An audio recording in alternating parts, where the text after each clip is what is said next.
नमस्कार, जय हिंद, वंदे मातरम। दोस्तों, जैसा कि मैंने लास्ट वीडियो में आपको बौद्ध धर्म बताया था, उससे पहले वाली वीडियो में मैंने आपको जैन धर्म के बारे में पूरे डिटेल में बता दिया था, ठीक है? तो एक बार बौद्ध धर्म रिवाइज़ कर लेते हैं, उसके बाद में बौद्ध धर्म तथा जैन धर्म की जो सिमिलरिटीज़ थी या जो इनकी विशेषताएँ थी, जो भी इनके अंतर थे, उनके बारे में आज चर्चा करेंगे। और कल के वीडियो में फिर हम जो कुछ अन्य जो भी धर्म थे, जैसे शैव धर्म था या आजीवक संप्रदाय था, मुस्लिम धर्म था, तो उन सभी के बारे में चर्चा करेंगे अगली वीडियो में, ठीक है?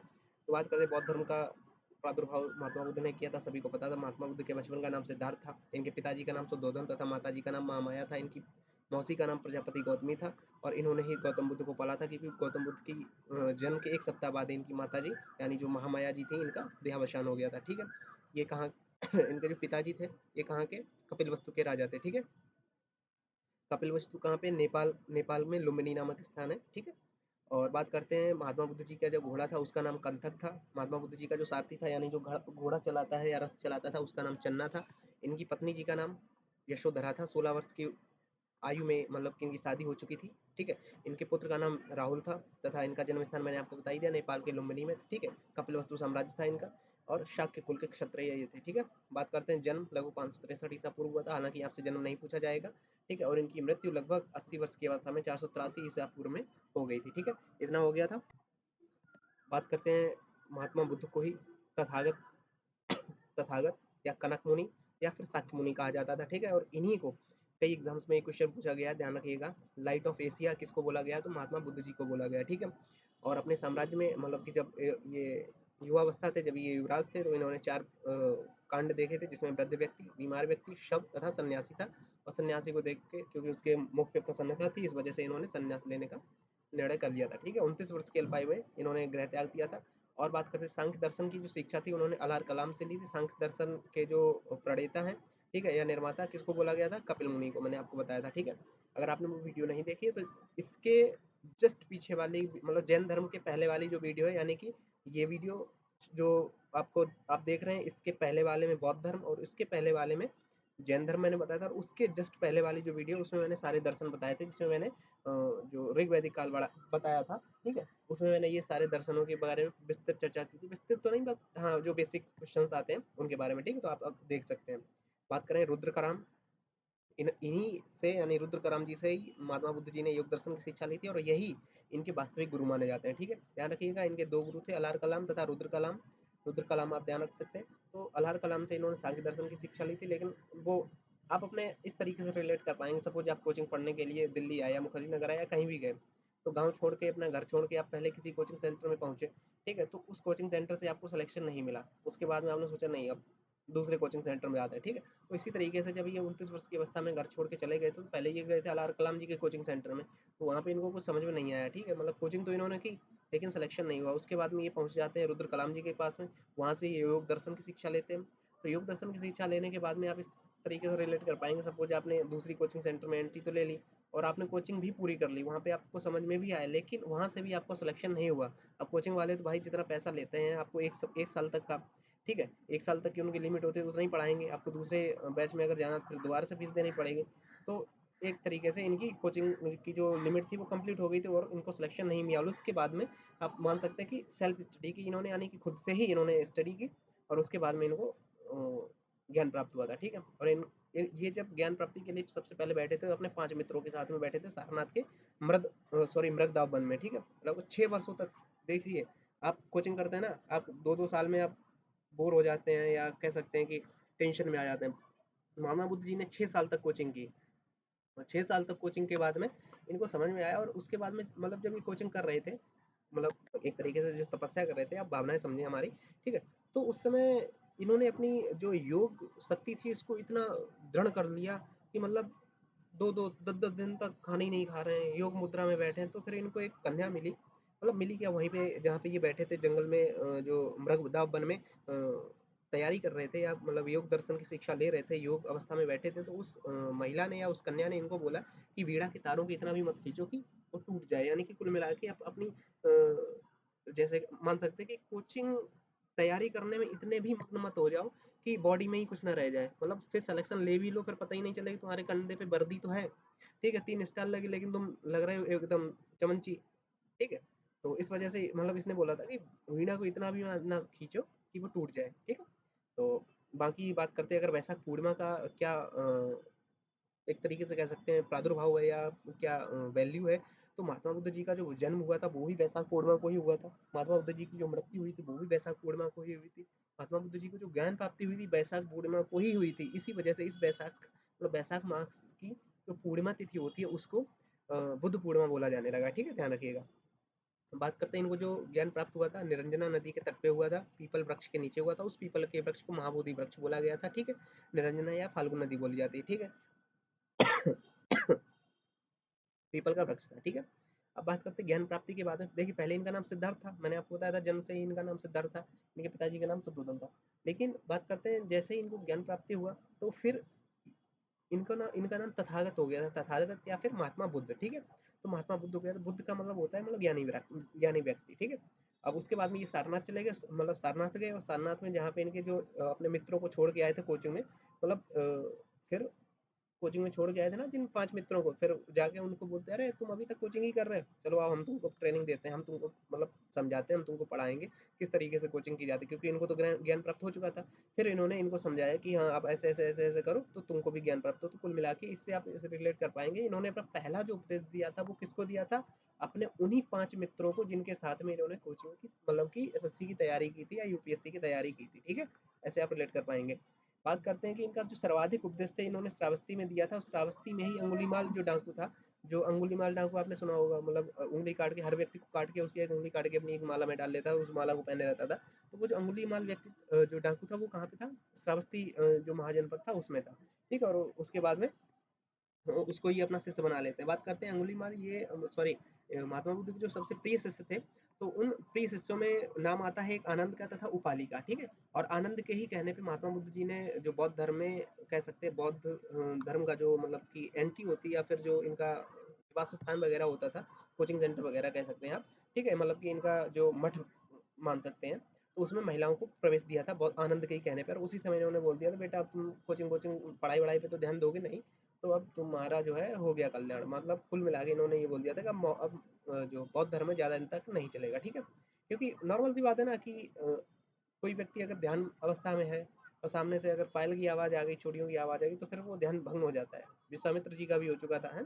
आप समझ सकते हैं, ठीक है। मतलब रिलेट कर पाएँ, बाकी देखिए ऐसा कहीं इसमें नहीं है और ना ही मेरा उद्देश्य किसी की भावनाओं को ठेस पहुँचाने का है। बस आपको एक तरीके से प्रेरित कर रहा हूँ, आपको एक तरीके से मतलब रिलेट कर पाएँ आप कोचिंग में, सॉरी जिस समय आप एग्ज़ाम दें, ठीक है? और बोर ना हो। बात करते हैं इनकी जो पहली महिला शिष्य थी वो इनकी ही माताजी ही थी। माताजी यानी कि मौसी जी, जिनका नाम मैंने आपको बताया था प्रजापति गौतमी, ठीक है? और इनकी दूसरी महिला थी वो थी आम्रपाली जी, ठीक है? और पहला पुरुष जो इनका शिष्य बना था वो था तपट्टू तथा मल्ली। बात करते हैं इन्होंने 4 सत्य कहे थे जिसमें इन्होंने बोला था संसार दुखों से भरा हुआ है, हर दुख का कोई ना कोई कारण होता है और सभी दुखों का सबसे बड़ा कारण इच्छा है, और इच्छा पे नियंत्रण किया जा सकता है, और इच्छा पे अगर नियंत्रण कर लोगे तो फिर दुख पे भी नियंत्रण हो जाएगा ऑटोमेटिकली, ठीक है। तो कुल मिला के इच्छा पे नियंत्रण करने के लिए इन्होंने अष्टांगिक मार्ग मतलब 8 तरीके बताए थे जिसको अष्टांगिक मार्ग बोला गया। वहीं इन्होंने 10 सील बताए थे। 10 सीलों का क्या सीन बनता है मैं आपको अभी बताता हूँ। जो 10 सील इन्होंने बताए थे उसमें बोला था कि मतलब कि जो सील सील से मतलब आप समझ सकते हैं जैसे कि पुलिस कोई दुकान या मकान सील कर देती है, तो उस पे एक स्टंप लगा दिया जाता है कि अब ये जो संपत्ति है वो कानूनी रूप से सरकार की हो चुकी है और इसको पर्सनली खोलना या फिर इसमें एंट्री करना मतलब कि अपराध है। तो कुल मिला के सील का मतलब ये है कि वो प्रोहिबिटेड एरिया हो जाएगा, मतलब कि वो सील हो चुका है। तो इसी तरीके से इससे आप रिलेट कर पाएँगे, इन्होंने 10 सील दिए थे जिसमें इन्होंने बोला था कि ये चीज़ें इंसान को कभी भी नहीं करनी चाहिए, ठीक है? तो उनको सीलों की संख्या 10 है और वो अनुयायियों को के लिए पूर्णतः वर्जित थे। अब बात करते हैं महात्मा बुद्ध जी ने 3 दर्शन दिए थे जिसमें अनेश्वरवाद, शून्यवाद तथा क्षणिकवाद था। अनेश्वरवाद का मतलब है ईश्वर का कोई भी अस्तित्व नहीं, इन्होंने ईश्वर के अस्तित्व को बिल्कुल ही नकार दिया था। सेम इसी तरह से कैसे जैन धर्म था उसने भी ईश्वर के अस्तित्व को नकार दिया था। अब बात करते हैं अगर शून्यवाद, तो शून्यवाद में इन्होंने बोला था व्यक्ति सर्वोपरि नहीं है, ना ही सर्वसत्तामान है, यानी कि किसी भी व्यक्ति को स्पेशल पावर नहीं है, ना ही कोई व्यक्ति सर्व गुण संपन्न है इस तरीके से, ठीक है। अब बात करते हैं क्षणिकवाद, तो क्षणिकवाद का डेफिनेशन होता है कि कोई भी वस्तु या फिर कोई भी व्यक्ति समय हमेशा नहीं रहता, वो कुछ क्षणों के लिए आता है, कुछ क्षणों में ही सब कुछ करके निकल लेता है। कुल मिला के मतलब इनका कहना था कि हर व्यक्ति का हर वस्तु का विनाश निश्चित है, ठीक है, अर्थात ये सभी वस्तुएं क्षणिक है। इन्होंने त्रिरत्न दिए थे। त्रिरत्न में क्या था, बुद्ध धम्म संघ, ठीक है। ये ध्यान रखिएगा, कई जो वन लाइनर क्वेश्चंस होते हैं, कई वन लाइनर एग्जाम होते हैं, उसमें ये काफी क्वेश्चन पूछा जाता है कि बौद्ध धर्म के त्रिरत्न कौन कौन से हैं, तो बुद्ध धम्म संघ, ठीक है। अब बात करते हैं कि महात्मा बुद्ध जी की जो मृत्यु हुई थी वो कुशीनगर में हुई थी। और जब ये पावापुरी में थे, पावापुरी में थे, और पावापुरी आप ध्यान रखिए, पावापुरी जो थी वो जैन धर्म का मतलब मेन केंद्र थी, ठीक है, जैन धर्म का। तो जब महात्मा बुद्ध जी पावापुरी में पहुंचते हैं, तो एक मतलब शिष्य हो या फिर कोई भी शुकर, ठीक है, तो इनका एक शिष्य था चंदू नाम का। तो कुल मिला के उसने इनको भोजन करवाया था, और उसी भोजन में कहा जाता है कि विष था, और धीरे धीरे महात्मा बुद्ध जी का वो डायरिया हो गया था उसमें, मतलब कि कुछ ऐसा मिला दिया होगा या फिर कुछ भी रहा हो, ठीक है। तो उसमें डायरिया हो गया था, और उत्तर प्रदेश के मल महाजनपद में कुशीनगर था। तो उसके बाद में ये पावापुरी छोड़ा, क्यों, क्योंकि पावापुरी जैन धर्म का मतलब कि गढ़ था, ठीक है। जिस तरीके से बौद्ध धर्म का गढ़ मान सकते हैं आप, क्या नाम, जो पटना वगैरह क्षेत्र है, ठीक है, इस तरीके से पाटलिपुत्र वगैरह का। तो इसी तरीके से मतलब सारनाथ वगैरह जो जैन धर्म बौद्ध धर्म का पवित्र स्थल है, उसी तरीके से जो पावापुरी था, तो पावापुरी जैन धर्म का काफी पवित्र स्थल था। तो वहां पे जब ये जाते हैं, अपना प्रचार प्रसार करते हैं बौद्ध धर्म का, तो फिर जैन धर्म वाले गुस्सा हो जाते हैं। कुल मिला के कुछ भी रहा हो उस समय के, मतलब तात्कालिक कारण कुछ भी रहे हो, ठीक है, तो कुल मिला के पावापुरी में ही इनको जहर दिया जाता है। और उसके बाद में ये पावापुरी छोड़ के कुशीनगर पहुंच जाते हैं। कुशीनगर में ही इनकी मृत्यु हो जाती है लगभग 80 वर्ष की अवस्था में, ठीक है। और उसके बाद में इनकी जो अस्थियां होती हैं, उनको 8 अलग अलग स्थानों पे भेजा जाता है। और जहाँ जहाँ पे इनकी अस्थियों को मतलब कि दफनाया जाता है, या फिर जो भी उसका श्राद्ध कर्म अलग अलग जो भी किया जाता है, तो उस स्थान पे स्तूप बनाए गए हैं, ठीक है। स्तूप अगर आपने देखो तो इस तरीके से स्तूप बनते हैं, ठीक है, आपने देखा हो, जिसमें सांची का स्तूप काफी फेमस है, ठीक है। और वो जो स्तूप है, उसमें कहीं ना कहीं अंदर महात्मा बुद्ध जी की अस्थियां मतलब कह सकते हैं कि रखी गई हैं, या फिर जो महात्मा बुद्ध जी की अस्थियां उसी में मतलब कि यादगार के तौर पे रखी गई होंगी, ठीक है, जो भी होगा। बात करते हैं कि मृत्यु के बाद में, महात्मा बुद्ध की मृत्यु के बाद में 4 बौद्ध संगीतियाँ हुई थी, जैसा कि मैंने आपको बताया था, राजा महाराजा आजा, वैसे सबकी गाल है, पटाओ मत आसिक, कुंवर जी कंगाल है, ठीक है। अगर वो वीडियो आपने नहीं देखा है, तो हमारे चैनल पे ही पड़ा होगा, शायद सबसे पहला वीडियो मैंने वही बनाया था अपने चैनल पे, तो आप जाके वो देख लें, ठीक है। जो बौद्ध संगीतियाँ हुई थी, और जो चौथी बौद्ध संगीति थी, उसमें ही बौद्ध धर्म चार सॉरी 2 भागों में बँट गया था, जिसमें हीनयान था तथा महायान था।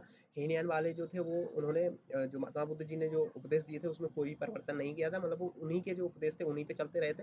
वहीं अगर महायान की बात करें, तो ये अपने आप में धीरे धीरे अपडेट लाते गए, ठीक है। चूंकि स्टार्टिंग में क्या था, जो चाहे बौद्ध धर्म हो या फिर जैन धर्म हो, वो हिंदू धर्म से ही टूट के बना था, और उन्होंने जो अपना धर्म बनाया था, वो ये देख के बनाया था कि हिंदू धर्म में क्या क्या कुरीतियां हैं, क्या क्या मतलब कि ऐसी चीजें हैं जो कि मानव को गलत लग सकती हैं, ठीक है। लेकिन बाद में जैसे ही महायान महायान में ये डिवाइड हुआ, तो महायान धीरे धीरे खुद ही अपडेट होता गया। तो फिर इस वजह से वो सारी कुरीतियां महायान में भी आ गई। महायान अब चूंकि ये बौद्ध धर्म का हिस्सा था, तो कुल मिला के ये भी बोला जा सकता है कि वो सारी कुरीतियां बौद्ध धर्म में आ गई थी, इस वजह से इनका विघटन हो गया था, ठीक है। अब बात करते हैं महायान की दो शाखाएं थी, जिसमें शून्यवाद तथा वज्रयान था। और शून्यवाद जो नागार्जुन थे, वो शून्यवाद को मानते थे, ये मैं आपको आगे बताऊंगा नागार्जुन कौन थे, जब टॉपिक आएगा नागार्जुन का। अब बात करते हैं वज्रयान, तो वज्रयान जो शाखा थी, यही चाइना तथा इंडोनेशिया वाले वगैरह सुमात्रा द्वीप में फैली हुई है, जो बौद्ध धर्म की महायान शाखा है, ठीक है। महायान की वज्रयान शाखा यही सारी फैली, और ये कुछ ज़्यादा ही अपडेट हो चुकी थी। इसमें मदिरा पीना, मूर्ति पूजन तथा वैश्य वृत्ति सबकी इन्होंने अनुमति दे दी थी। अब चूंकि इनकी ही मतलब कि इनको ही मतलब बुरा बता के महात्मा बुद्ध जी ने बौद्ध धर्म बनाया था, ठीक है। और हिंदू धर्म से काट हिंदू धर्म में ये सारी कुरीतियाँ थी, इनको ही बताया कि हिंदू धर्म में ये कुरीतियाँ हैं सनातन धर्म में, तो आप इस तरीके से आप बौद्ध धर्म को अपनाएं, या इसमें कोई कुरीतियाँ नहीं है। लेकिन महायान आया, महायान का भी ये वज्रयान आ गया, उसने बोला अरे समय बदल चुका है, हम तो दारू पियेंगे। जब दारू पियेंगे तो फिर भाई जो सनातन धर्म की जो कुरीतियाँ थी और बौद्ध धर्म की कुरीतियाँ में कोई अंतर ही नहीं। भाई शराब तो वहाँ भी शराबी बोली जाएगी और यहाँ भी शराबी बोली जाएगी। तो इस तरीके से ये एक तरीके से मान सकते हैं सिमिलर हो गया था हिंदू धर्म के। तो फिर उसके बाद में लोगों का ध्यान थोड़ा वो हो गया, और उसके बाद में कुछ शासक और आ गए थे, जैसे कि सुंग वंश का शासक जो था पुष्यमित्र सुंग, ठीक है, क्योंकि वो ब्राह्मण धर्म से संबंधित है, यानी कि वो ब्राह्मण था। तो उसने फिर मतलब कह सकते हैं कि किलो के भाव में बौद्धों को कटवा दिया था, क्योंकि वो सनातन धर्म को मानता था और ब्राह्मण धर्म ब्राह्मण था। इसी के साथ साथ जैसे कि अगर बात करें, बंगाल का शासक था जो गौड़ शासक था शशांक, तो उसने बौद्ध वृक्ष को ही कटवा के फेंक दिया था, क्योंकि वो भी सनातन धर्म को मानता था। और उस समय ये सब जो आए थे राजा, ये अशोक के बाद में आए थे, और अशोक के समय में बौद्ध धर्म अपने पीक पे था, ठीक है। तो वो जब मैं अशोक पढ़ाऊँगा, सम्राट अशोक मौर्य काल पढ़ाऊँगा या फिर सेन शासक सान पढ़ाऊँगा, ठीक है? गौड़ साम्राज्य पढ़ाऊँगा, उस समय मैं सारा आपको बताऊँगा। तो बात करते हैं जो बिहार में भागलपुर में एक विश्वविद्यालय है, विक्रमशिला विश्वविद्यालय, ये वज्रयान शाखा से ही संबंधित है, ठीक है? यहाँ पे जो विक्रमशिला विश्वविद्यालय था, इसमें वज्रयान शाखा की ही शिक्षा या दीक्षा दी जाती थी, ठीक है? अब बात करते हैं कि ऐसा कौन-सा चीनी यात्री था जो अ, जिसने नालंदा विश्वविद्यालय में बौद्ध धर्म का अध्ययन भी किया था तथा अध्यापन भी किया था। कौन था वो? पेनसांग, मैंने आपको बताया था जब मैंने विदेशी यात्री पढ़ाए थे, ठीक है? तो बौद्ध धर्म से जुड़े हुए कुछ चिन्ह थे, इसके बारे में चर्चा कर लेते हैं, जिसमें गर्भ, जो हाथी है वो गर्भ का चिन्ह था, ठीक है? और बात करते हैं अगर जन्म जन्म का जो चिन्ह है कमल था, ग्रह त्याग का चिन्ह घोड़ा था, युवावस्था साढ़ थी, ये सारे मैं आपको बता दिए थे पिछले वीडियो में पूरा डिटेल में, अभी बस रिवाइज कराते हैं, ठीक है? प्रथम उपदेश जो दिया था वो उसको बोला गया था धर्म चक्र प्रवर्तन, ठीक है? ज्ञान प्राप्ति को बोला गया था इनको, मतलब कि बोधि वृक्ष के नीचे ज्ञान प्राप्ति हुई थी। और बात करते हैं समृद्धि, ये का जो चिन्ह था वो शेर था, निर्वाण पद चिन्ह था, और मृत्यु महापरिनिर्वाण बोला गया था, ठीक है? अब बात करते हैं कि महात्मा बुद्ध का जन्म ज्ञान प्राप्ति तथा वो मैंने आपको बताई दिया बैसाखी पूर्णिमा को हुआ था, इस वजह से इसको बुद्ध पूर्णिमा बोला जाने लगा था। अब बात करते हैं जैन धर्म तथा बौद्ध धर्म में कुछ समानताएं थी जो मैंने लास्ट वीडियो में भी मैंने आपको बता दिया था, एक बार फिर से आप देख लीजिए। इसमें देखिए दोनों ने, मैंने आपको बताया था, जैन धर्म ने भी ईश्वर के अस्तित्व को नकार दिया था, सेम इसी तरीके से बौद्ध धर्म ने भी ईश्वर के अस्तित्व को नकार दिया था। बात करते हैं जैन धर्म ने भी मूर्ति पूजा का विरोध किया था, लेकिन बाद में उसमें भी मूर्ति पूजा होने लगी थी। वहीं बात करें अगर बौद्ध धर्म, तो बौद्ध धर्म ने भी जो, मतलब कि जब बौद्ध धर्म स्टेब्लिश हुआ था, यानी कि प्रारंभ हुआ था, इसने भी मूर्ति पूजा का विरोध किया था, किंतु बाद में इसमें भी मूर्ति पूजा होने लगी थी। बौद्ध धर्म महात्मा बुद्ध की आप देख सकते हैं कि कई मूर्तियां आपको बनी हुई मिलेंगी, ठीक है? बात करें कर्मकांड का विरोध, जैन धर्म ने भी कर्मकांड का विरोध किया था, यानी कि ये सारे, ये जो सारी प्रॉब्लम्स हैं, ये जो समस्याएं हैं, ये सारी सनातन धर्म की समस्याएं थी, और इन्हीं को टारगेट करके जैन धर्म भी खड़ा हुआ था, और इन्हीं को टारगेट करके बौद्ध धर्म खड़ा हुआ था। लेकिन बाद में ये सारी समस्याएं मतलब इन दोनों धर्मों में ही आ गई, तो फिर लोगों ने बोला कि भाई जब यही समस्या है उस धर्म में भी है, यही समस्या है आपके धर्म में भी, तो फिर अलग क्या हुआ? ठीक है, तो फिर हम जिसमें हैं हम उसमें ही बने रहते हैं, ठीक। तो कुल मिला के कर्मकांड का विरोध बौद्ध धर्म ने भी किया था, पुनर्जन्म में विश्वास जैन धर्म ने भी किया था, और पुनर्जन्म में विश्वास बौद्ध धर्म का भी था। बात करें पुनर्जन्म के लिए मोक्ष, ये जैन धर्म का भी वाक्य था, और ये मोक्ष बौद्ध धर्म में भी बोला गया था। और दोनों ही धर्म थे वो सनातन धर्म से टूटे हुए थे या हिंदू धर्म से टूटे थे, ठीक है? समझ गए आप? अब बात कर रहे हैं इन जैन धर्म तथा बौद्ध धर्म में जो अंतर थे, ये तो समानताएं हो गई जैन धर्म तथा बौद्ध धर्म के। अब इसमें कुछ अंतर भी थे, वो क्या क्या थे? चूंकि नॉर्मल सी बात है, दोनों में लगभग काफी अंतर था, ठीक है? लगभग 1300 साल का अंतर था, तो सामान्य सी बात है कि जब अंतर है तो फिर कुछ ना कुछ डिफरेंस भी रहेगा। तो बौद्ध धर्म के अनुसार मोक्ष प्राप्ति में सबसे बड़ी बाधा इच्छा थी, ये बौद्ध धर्म का मानना है। बौद्ध धर्म ने इच्छा को ही टारगेट किया था ना, कि आपकी इच्छा है, इच्छा की वजह से ही दुख है, और दुख है अगर तो इच्छा पे कंट्रोल भी किया जा सकता है। इन इच्छा पे कंट्रोल करने के उन्होंने अष्टांगिक मार्ग बताए थे। इस तरीके से बौद्ध धर्म में मतलब सबसे बड़ी बाधा इच्छा बताई थी, और वहीं जैन धर्म में सबसे बड़ी बाधा आत्मा बोली थी। तो जैन धर्म ये बोला कि आत्मा ही है ना, यही सब कुछ करवाती है। बौद्ध धर्म क्या बोला था कि इच्छा है वो सब कुछ करवाती है। जैन धर्म में बोला आत्मा सब कुछ करवाती है, ठीक है? मतलब कि आप रिलेट कर रहे होंगे, मतलब समस्या एक ही थी, बस वाक्य अलग अलग हो गए थे, और यही इनमें अंतर है। बात करते हैं ज्ञान प्राप्ति को मोक्ष कहा गया था बौद्ध धर्म में। बौद्ध धर्म में बोला कि यदि आपको ज्ञान प्राप्ति हो जाती है, आप अपने टारगेट को देख लेते हैं, आप अपने जीवन के उद्देश्य को देख लेते हैं, तो कुल मिला के आप ये मान सकते हैं कि आपको मोक्ष मिल गया। लेकिन मोक्ष मिल गया, ठीक है? तो ज्ञान प्राप्ति को मोक्ष बोला गया था बौद्ध धर्म में। वहीं अगर जैन धर्म की बात करें, मैंने आपको बताया था महावीर स्वामी जी को कैवल्य की प्राप्ति हुई थी 12 साल कोचिंग करने के बाद में, ठीक है? 30 साल की उम्र में उन्होंने घर छोड़ा था, और 42 साल की उम्र में उनको ज्ञान प्राप्ति हुई थी, तो उनको कैवल्य प्राप्ति हुई थी, ठीक है? तो इसमें ज्ञान प्राप्ति मोक्ष, इसमें ज्ञान प्राप्ति कैवल्य, ठीक है? बात करते हैं अगर इसमें ज्ञान प्राप्ति के लिए अष्टांगिक मार्ग बताया। अष्टांगिक मार्ग मैंने आपको बताया था, जो इच्छा को कंट्रोल करने के लिए आठ आठ मार्ग बताए थे, उसको अष्टांगिक मार्ग बोला गया था, ठीक है? और जैन धर्म में ज्ञान प्राप्ति के लिए इन्होंने क्या बोला था? संलेखना विधि। संलेखना विधि से मतलब खाना पीना सब छोड़ दो और धीरे धीरे मर जाओ। समझ रहे हैं ना? जो चंद्रगुप्त मौर्य जी थे, उनकी जो मृत्यु हुई थी वो संलेखना विधि द्वारा ही हुई थी, क्योंकि संलेखना विधि में ये था कि भाई आप को ना खाना पीना सब कुछ छोड़ना पड़ेगा, आपको केवल हवा खानी है, फिर धीरे धीरे पानी भी छोड़ देना पड़ेगा। तो नॉर्मल सी बात है भाई, आप यदि आप इंसान हैं तो भाई कुछ तो खाना पड़ेगा ना, शरीर को चलाने के लिए ऊर्जा की आवश्यकता है या फिर कैलोरीज की आवश्यकता है, वो कैसे मिलेगी? हवा से तो मिलनी ही नहीं। तो धीरे धीरे लोग मर जाते थे, उसको ही इन्होंने बोला था कि संलेखना विधि से ही आपको मोक्ष मिल सकता है। बाकी इन्होंने बोला था कि ज्ञान प्राप्ति के लिए जो मार्ग है वो अष्टांगिक मार्ग है, ठीक है। बौद्ध धर्म के आगे बढ़ने के कारण देखिए आप सबने देखा होगा कि वर्तमान में बौद्ध धर्म काफी अभी भी इतना सारा होने के बावजूद भी बौद्ध धर्म काफी लोग मिल जाते हैं बौद्ध धर्म के, लेकिन जैन धर्म के उतने लोग नहीं मिलते। तो उसकी कुछ समस्याएं थी, जैसा कि मैं यहाँ पे बताता हूँ। जैन धर्म की जो भाषा थी वो प्राकृत थी, वहीं बौद्ध धर्म की जो भाषा थी वो कौन सी थी, पाली, मैंने आपको बताया था। पाली जो थी वो आम जनमानस की भाषा थी, यानी कि जो लोकल लेवल पे यूज करते हैं। जैसे वर्तमान में ही आप देख रहे हैं उत्तर भारत की अगर मैं बात करूं, तो उत्तर भारत में मोस्टली हर व्यक्ति, कोई भी व्यक्ति ऐसा नहीं होगा जिसको हिंदी नहीं आती होगी, ठीक है। उस समय जैसे हिंदी जो है, उस समय हिंदी का स्थान था पाली का, ठीक है। तो हिंदी सबको ही आती है। वर्तमान में आप रिलेट कर पाएंगे इंग्लिश, तो इंग्लिश से प्राकृत, तो इंग्लिश वही व्यक्ति यूज करेगा जो पढ़ा लिखा होगा थोड़ा। या इंग्लिश और हिंदी का अगर आप रेशियो अगर आप निकालें, तो उत्तर भारत में 90:10 भी नहीं निकल रहा है होगा पूरा, बल्कि हमारे हिसाब से तो 95:5 का चल रहा होगा। तो भाई जिस स्थान पे 95% लोग हिंदी बोल रहे हो, वहां पे जाके अगर आप इंग्लिश में लेक्चर देंगे तो फिर कौन आपको सुनेगा? सामान्य सी बात है, नहीं सुनेगा। तो वो 5% लोग जो पढ़े लिखे होंगे वही आपको सुनेंगे ना।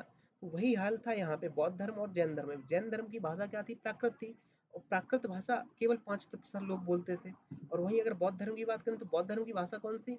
पाली। तो पाली जो लैंग्वेज थी वो बोलते थे 95% लोग। तो सामान्य सी बात है कि जो लैंग्वेज लोग ज़्यादा बोलेंगे तो उसको लोग ज़्यादा सुनेंगे, उसको लोग अगर ज़्यादा सुनेंगे तो उसको ज़्यादा फॉलो करेंगे। तो ये हो गया था एक, तो भाषा की वजह से जैन धर्म डाउन मार गया था, ठीक है। बात करते हैं कि जैन धर्म जो नियम थे, मैंने आपको बताया था जैन धर्म जो रूल्स वगैरह थे वो काफ़ी कठोर थे।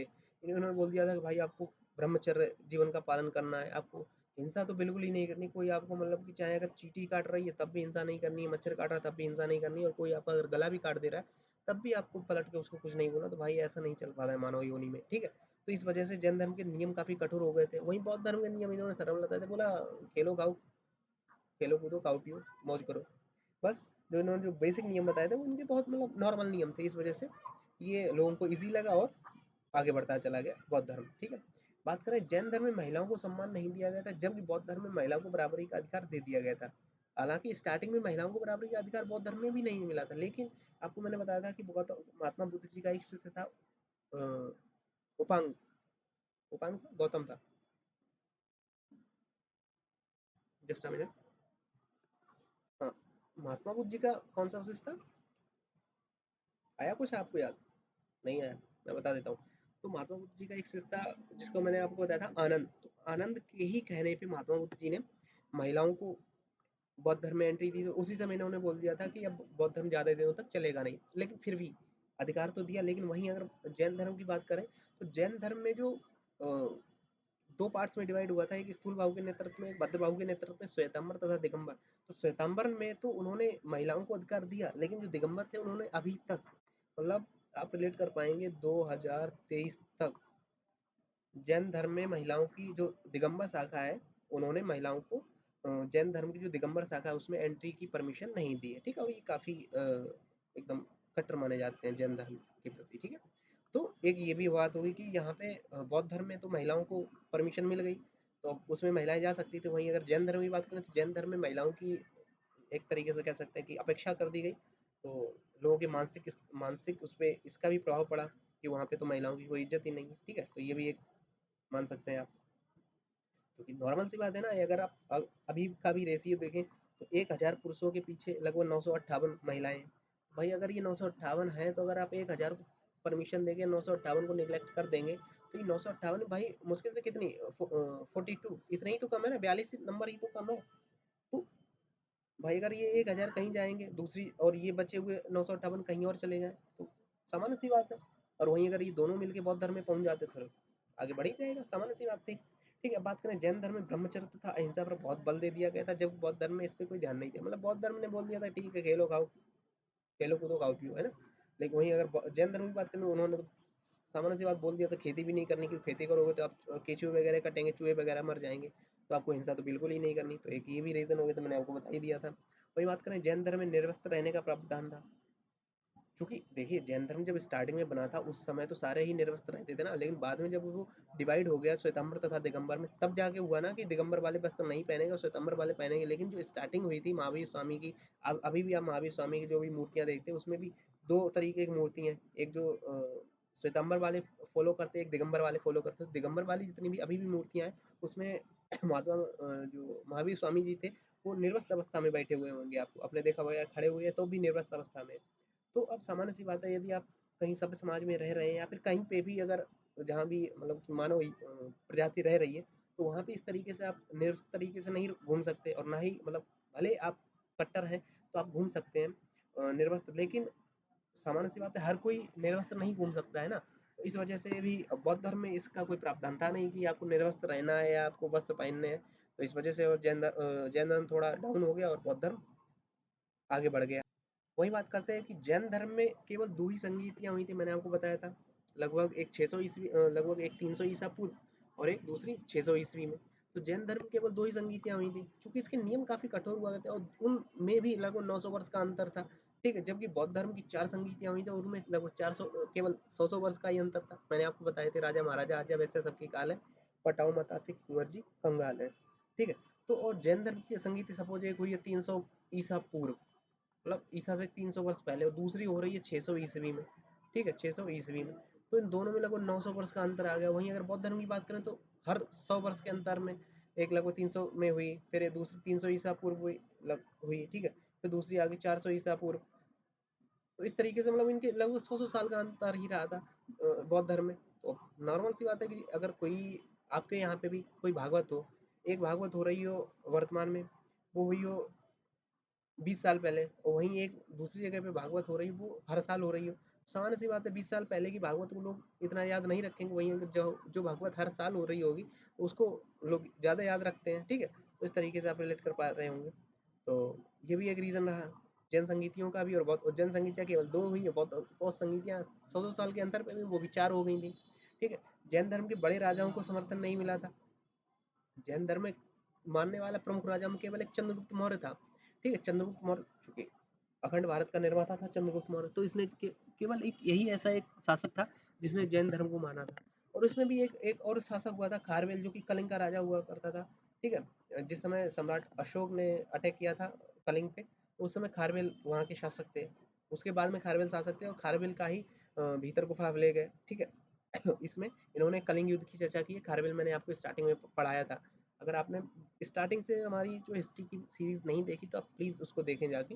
तो वहाँ से आपको काफ़ी हेल्प मिलेगी, और मैं प्रॉमिस करता हूँ कि स्टेट पीसीएस लेवल तक के जितने भी क्वेश्चंस बनते हैं, वो एक भी क्वेश्चन हिस्ट्री से रिलेटेड अगर है तो वो इससे बाहर नहीं जाएगा। ये मेरा प्रॉमिस है आपको 100%। ठीक है?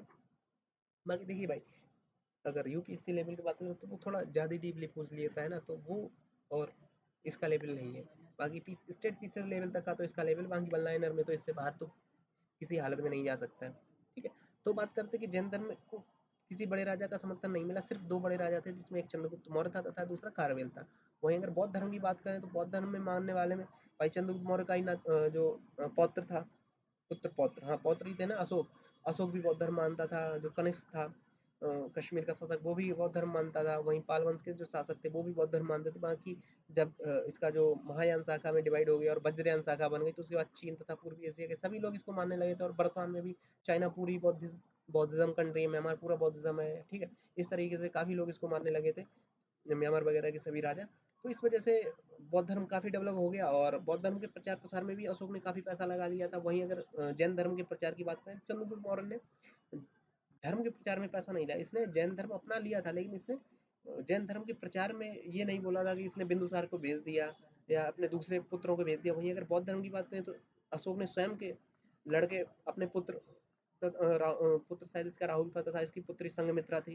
ठीक है? इनको भेज दिया था श्रीलंका में बौद्ध धर्म के प्रचार के लिए। तो इसने मतलब कि पर्सनली लेवल पे बौद्ध धर्म का प्रचार किया था इस तरीके से। तो नॉर्मल सी बात है, एक राजा अगर खुद किसी धर्म का प्रचार कर रहा है तो वहाँ की जनता भी उससे थोड़ा प्रभावित होती है, और फिर पड़ोसी राज्यों में भी इसने भेजे थे तो वहाँ की जनता भी प्रभावित हो गई इस वजह से। चूँकि अशोक भी काफ़ी पावरफुल लीडर रहा था, पावरफुल राजा था। इसने भी अखंड भारत को पूरी तरीके से एक सशक्त भारत बना दिया था। तो जो पड़ोसी राज्य थे कुछ तो प्रेम से फॉलो कर लिया था कुछ लोगों ने, डर की वजह से भी कर लिया, क्योंकि नॉर्मल सी बात है यार, ये अखंड भारत का राजा था, सम्राट था। अब एक छोटे मोटे राज्य पे अगर ये गया, इसने अपने धर्म का प्रचार किया, वहाँ का राजा डायरेक्टली मना भी नहीं कर सकता है, ठीक है। तो उसने भी फिर कई कंडीशंस हो जाती हैं अगर आप समझ पाए तो इस तरीके से बौद्ध धर्म का काफ़ी प्रचार हो गया था। ये कुछ रीज़न रहे, हालाँकि आपसे रीज़न नहीं पूछेंगे, बट फिर भी अगर आप जैसे कि मेंस वगैरह देते तो वहाँ पे ये रीज़न्स पूछ लिए जाते हैं कि क्या कारण रहा, क्या वजह रही, क्या रीज़न्स रहे कि जैन धर्म बौद्ध धर्म के लगभग 1000 साल पहले जैन धर्म का उद्गम हुआ था, लेकिन उसके बावजूद भी जैन धर्म और बौद्ध धर्म के जो अनुयायी हैं, उनमें काफ़ी अंतर मिलता है देखने को। तो यही वजह रहेंगी, ठीक है। अब बात करते हैं कि इनके विनाश का जो कारण थे वो भी देख लेते, चूंकि इनके इनमें समानताएं हमने देखी, इनमें अंतर हमने देखे, इनके कह सकते हैं कि विकास के रीजंस देखे दोनों के, ठीक है। तो अब बात कर लेते हैं इनके विनाश के भी कुछ वजह रही होंगी, जिसमें सबसे पहली वजह आ जाती, दोनों ने ही हिंदू धर्म की कुरीतियों के विरुद्ध आवाज उठाई थी। लेकिन जैसा जैसा समय बदला, जैन धर्म में भी और बौद्ध धर्म में भी, दोनों का मैं एक साथ बता देता हूँ, तो फिर वही वही कुरीतियाँ इनमें भी आ गई थी। सामान्य सी बात है ना कि अब इन्होंने भी जैसे कि मदुरा मदिरा को एकदम इन्होंने निगलेक्ट कर दिया था, जैन धर्म वालों ने भी और बौद्ध धर्म वालों ने भी। लेकिन धीरे धीरे दोनों धर्म के अनुयायी थे वो मदिरा पीने लगे। तो नॉर्मल सी बात है कि अगर आप फिर जैन धर्म की पोटली लेके किसी के पास जाओगे, उसको अपने जैन धर्म के बारे में बताओगे, या बौद्ध धर्म को ही मैं ले लेता हूँ, तो उसमें आप उनको बताओगे कि देखिए सनातन धर्म में शराब वगैरह पी जाती है, फिर वो सीधा इनको बोलेगा ना भाई शराब तो बौद्ध धर्म में भी पी जाती है। तो इस तरीके से लोगों का थोड़ा मन इनसे थोड़ा निगलेक्ट हो गया।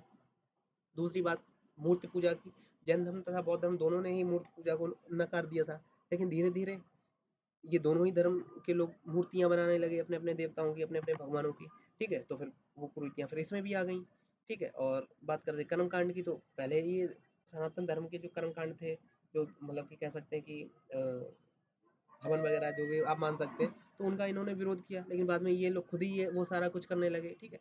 मतलब कुल मिला के जिस जिस कुरीतियों का, जिन जिन टॉपिक्स को लेके बौद्ध धर्म हो या फिर जैन धर्म हो, इन्होंने आवाज उठाई थी, वो सारे वो सारी कुरीतियाँ फिर स्वयं जैन धर्म में तथा बौद्ध धर्म में आ गई। तो फिर जो सनातन धर्म के लोग थे, या जो बौद्ध धर्म के लोग, मतलब कि जो हिंदू धर्म के लोग थे, उन्होंने फिर इसको निगलेक्ट कर दिया। दूसरी बात, ये जो दोनों धर्म थे, हिंदू धर्म के वर्ण व्यवस्था का इन्होंने विरोध किया था। वर्ण व्यवस्था मैंने आपको बताई थी, जिसमें 4 वर्ण बताए गए थे, जिसमें ब्राह्मण, क्षत्रिय, वैश्य तथा शूद्र 4 वर्ण बताए थे, और इसका ही इन्होंने विरोध किया था, चाहे जैन धर्म हो या फिर बौद्ध धर्म हो। और बाद में इन्हीं के मठों में, जैसे चाहे बौद्ध धर्म के मठ हो या फिर जैन धर्म के मठ हो, उसमें ही यही सब आ गया था कि एक सबसे ऊपर बैठा है वो अपने अलग ही पावर में है, उसके नीचे वाले जो उसके चमचे हैं वो अलग पावर में, उसके नीचे वाले जो उसके चमचे हैं वो अलग पावर में, ठीक है। तो मतलब कुल मिला के वहाँ पे भी वही आ गया था, जो फिर जिसका विरोध करके ये लोग आए थे। कुल मिला के आप इसको इस तरीके से आप रिलेट कर पाएंगे। तो जिस जिस चीज़ों का, जिस जिस कुरीतियों का विरोध करके जैन धर्म तथा बौद्ध धर्म बना था, वो सारी कुरीतियाँ स्वयं बौद्ध धर्म तथा जैन धर्म में आ गई, तो लोगों ने फिर इसको निगलेक्ट कर लिया। दूसरी एक शासकों का भी राज था, चूंकि नॉर्मल सी बात है कि अशोक का साम्राज्य था, तो फिर उसने बौद्ध धर्म को डेवलप कर दिया, या चंद्रगुप्त मौर्य का साम्राज्य था, उसकी वजह से जैन धर्म डेवलप हो गया। लेकिन बात करें कि अब कोई भी राजा है वो हमेशा तो रहेगा नहीं, तो उसके बाद में जो दूसरे राजा आए, ठीक है।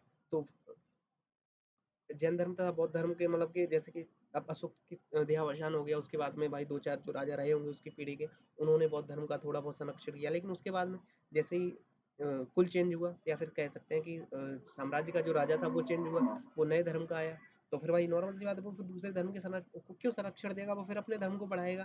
तो उसके बाद में शंकराचार्य जी भी आ गए थे, उन्होंने भी हिंदू धर्म को वापस से जागरूक किया तथा गुप्त काल के राजाओं से मिलकर हिंदू धर्म में अनेक त्योहार इत्यादि करवा के हिंदुओं को उत्थान किया, ठीक है। पुनः हिंदुओं को जोड़ा, उनको हिंदू धर्म की वास्तविकता वगैरह बताई।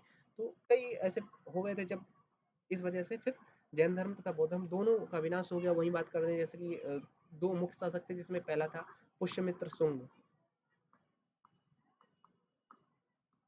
पुष्यमित्र शुंग, और ये जो पुष्यमित्र शुंग था, ये मौर्य वंश के ही मतलब कह सकते हैं, इसको ही हटा के गद्दी पे बैठा था, और ये ब्राह्मण था, ठीक है। तो नॉर्मल सी बात है, बौद्ध धर्म के समय पे मौर्य वंश था जिस समय मगध की गद्दी पे बैठा था, तो उन्होंने बौद्ध धर्म को डेवलप किया।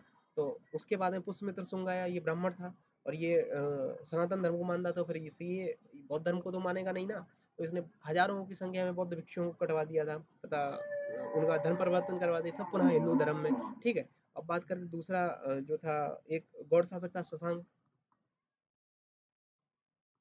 शशांक जो था ये बंगाल का शासक था, ठीक है। और ये भी ब्राह्मण था, ब्राह्मण था, ठीक है। ये बंगाल का शासक था, ठीक है। और जब हर्षवर्धन का साम्राज्य था, ठीक है, उत्तर भारत में, जैसे कि जिस समय हर्षवर्धन का साम्राज्य था, तो हर्षवर्धन के भाई की हत्या कर दी थी शशांक ने, ठीक है। और फिर शशांक की हत्या कर दी थी इसने, हर्षवर्धन ने। तो इसी शशांक ने जब ये अटैक करने आया था कन्नौज पे, आपने देखा होगा कि कन्नौज के बीच में त्रिपक्षीय युद्ध हुआ था, जिसमें गुजरात के प्रतिहार, ठीक है, नीचे से दक्षिण में राष्ट्रकूट, तथा यहाँ पे अगर पूरब में बात करें तो बंगाल के शासक थे, पाल शासक थे, ठीक है। तो कन्नौज को लेके युद्ध हुआ था, तो उसी समय उसी संदर्भ में आप देख सकते हैं। तो ये शशांक था, जब इसने हर्षवर्धन पे अटैक किया था, यानी हर्षवर्धन के भाई पे अटैक किया था, उसको मार के जब ये वापस जा रहा था, तो इसने रास्ते में बोध गया पड़ता है, बोध गया में ही बोधि वृक्ष है, ठीक है। तो उस बोधि वृक्ष को काट के उसी ने रंजना नदी में प्रवाहित कर दिया था, ठीक है। तो कुछ शासकों की भी अपनी सनक रही होगी, नॉर्मल सी बात है, क्योंकि उस समय जो ये लोग थे, यानी बौद्ध धर्म से संबंधित लोग थे, इनकी अपनी वो हो गई थी, ये हर मतलब बौद्ध धर्म का काफ़ी बोलबाला हो गया था उस समय। तो नॉर्मल सी बात है कि उस समय पे जो शासक आए, उन्होंने अपनी अपनी इनको सब कंट्रोल करने के लिए अपने हिसाब से नियम बनाए, नियम कानून बनाए, और फिर जिस तरीके से भी हो सका था बौद्ध धर्म का दमन करने की उन्होंने कोशिश की। तो ये कुछ रीज़न रहे बौद्ध धर्म के तथा जैन धर्म दोनों के समापन के। और वर्तमान में भी देखिए, नॉर्मल सी बात है कि कोई भी धर्म को जब तक नया-नया रहता है, तब तक उसके बारे में लोग काफ़ी सपोर्ट करते रहते हैं, ठीक है? लेकिन जैसे ही वो धर्म थोड़ा ओल्ड हो जाता है, थोड़ा पुराना हो जाता है, फिर उसके बारे में इतना फिर नहीं हो पाता है, और वो मिक्सचर हो जाता है। जैसे कि वर्तमान में बात करें तो जो सिखिज़्म है, यानी कि जो सिख धर्म है, तो सिख धर्म अभी महज़ लगभग 500 वर्ष पुराना है। तो उसमें अभी भी चाहे कोई भी हो, जो सिख हो, वो अपने धर्म को लेके काफ़ी कट्टर हैं, काफ़ी मतलब कह सकते हैं कि धर्म के लेके प्रेरित हैं, समर्पित हैं। तो अभी भी वो लोग जो पुरानी उनकी प्रथाएँ हैं, उन्होंने बोला था, जो दूसरे गुरु थे सिख धर्म के, उन्होंने बोला था कि लंगर लगाना चाहिए, या जो भी उन्होंने मतलब नियम कानून बताए, तो अभी भी, क्योंकि ये सिर्फ 500 वर्ष पुराना है, ठीक है। तो लंगर अभी भी चलते हैं कंटिन्यूस। लेकिन वहीं अगर बात करें, ये भी जिस दिन हो जाएगा ना, लगभग आप मान लीजिए 2000 वर्ष ही मान लीजिए, जब ये 2000 वर्ष पुराना हो जाए, तो इसमें भी वही कुरीतियाँ, वही सारा कुछ आ जाएगा, लोग लंगर लगाना इतना कम कर देंगे, हो सकता है। देखिए, मैं कोई भविष्यवक्ता नहीं हूँ, बट जहाँ तक होगा, क्योंकि जब जैसे-जैसे सनातन धर्म था, ऋग्वैदिक काल था, तो लोग सनातन धर्म को काफ़ी मानते थे, उसके बाद में उसमें कुरीतियाँ आ गईं। भाई 1500-1700 साल बाद उसमें कुरीतियाँ आ गईं, तो फिर बौद्ध धर्म बन गया, या 5000 साल मान लें आप, जो जो भी समय कालखंड माने। तो उसके बाद में जैन धर्म आया, जैन धर्म में भी कुरीतियाँ आईं, तो फिर लोग वापस से सनातन धर्म में ही जुड़ गए, या फिर उसमें और भी कुरीतियाँ रहीं, लोग उन उसमें जैन धर्म के नियम कानून कायदा वगैरह काफ़ी कठोर थे, तो लोगों ने फिर बौद्ध धर्म आ गया। तो बौद्ध धर्म को लोगों ने मानना स्टार्ट किया, क्योंकि उसके जो नियम थे, वो थोड़े उतने कठोर नहीं हुआ करते थे, ठीक है। वहीं बात करें कि उससे भी मतलब जो मध्य एशिया वाले लोग थे, उन्होंने मुस्लिम धर्म का प्रादुर्भाव कर दिया, ठीक है। तो इस तरीके से समय के साथ साथ सब कुछ बदलता रहता है। तो ये सारा कुछ हुआ, बाकी आई होप आपको क्लियर हुआ होगा। पूरा मैंने आपको जैन धर्म बता दिया, जैन धर्म से संबंधित जितने भी क्वेश्चंस हो सकते थे, मैंने आपको सारे बताए। बौद्ध धर्म से संबंधित जितने भी क्वेश्चंस अभी तक के एग्जाम से पूछे गए, मैंने सारे आपको बता दिए। और इन्हीं मतलब कि जो मैंने आपको बताया है, इसी में से आने वाले टाइम में भी बौद्ध धर्म से संबंधित क्वेश्चंस पूछे जाएंगे, ये मेरा वादा है आपसे, ठीक है। अब आगे नए वीडियो में, कल के वीडियो में आपको बताएंगे आजीवक संप्रदाय, ठीक है। और इसी के साथ साथ वैष्णव धर्म, आजीवक धर्म, ठीक है, या जो भी और अन्य धर्म थे, उनके बारे में जो बेसिक क्वेश्चंस थे, उनके बारे में चर्चा करेंगे, ठीक है। तो मिलते हैं आपसे नए वीडियो में, तब तक के लिए बाय बाय।